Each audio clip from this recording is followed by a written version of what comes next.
Bonjour, je m'appelle Aaron Bissig, je suis camerounais et actuellement doctorant au sein du département GSM, Geology Sustainable Mining, de l'Université Mohamed VI Polytechnique.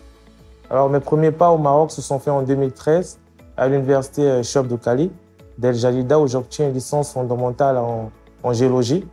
Et je suis tout de suite intéressé par tout ce qui a trait au domaine minier, ce qui m'amène à faire un master en ressources minérales et énergétiques à l'Université de Kadi Aya de Marrakech. Alors, pendant mon projet de fin d'études, j'intègre le service méthode et planning du site Benguiri et je travaille sur l'optimisation de la qualité du phosphate d'un des clients du groupe OCP. Au sein du département GSM, je suis intégré dans un projet qui se veut interdisciplinaire parce qu'à la croisée entre deux grands domaines, la géologie d'une part et l'agriculture. Parce que vous savez, aujourd'hui, quand on parle de sécurité alimentaire, c'est un défi dont on aura à faire face, nous et les générations à venir. Donc, quand on parle d'engrais, quand on parle de fertilisants, quand on parle d'éléments nutritifs, on voit principalement trois éléments, l'azote, le phosphore et le potassium. Alors, si on s'intéresse au potassium, on va se rendre compte que la matière première, en l'occurrence les évaporites, elle provient exclusivement d'une partie du globe, alors que la demande elle est mondiale, la demande elle est globale. Donc, cette inégale répartition va affecter également le prix du produit chez l'agriculteur en Afrique, parce que ce prix est tributaire de la chaîne d'approvisionnement.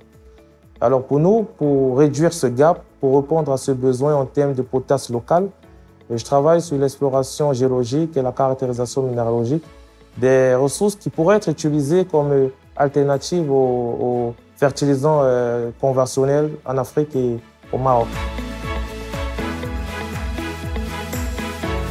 Pour moi, tout a commencé avec le M6P lorsque j'ai effectué mon stage en 2018 au service méthode planning de l'OCP, où j'ai eu la chance de travailler d'ailleurs avec deux équipes, une équipe au sein de l'OCP et une au sein de l'université.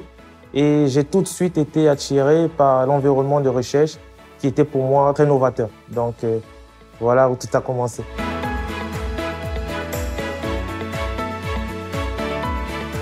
Aujourd'hui, la recherche en Afrique, je dirais que le continent est doté de jeunes qui sont ambitieux, qui sont talentueux et qui aujourd'hui, plus qu'hier, ont compris les défis auxquels ils auront à relever dans l'avenir. Et ceci se voit d'ailleurs parce que les institutions et les recherches qui sont menées sont de plus en plus connues à l'échelle internationale.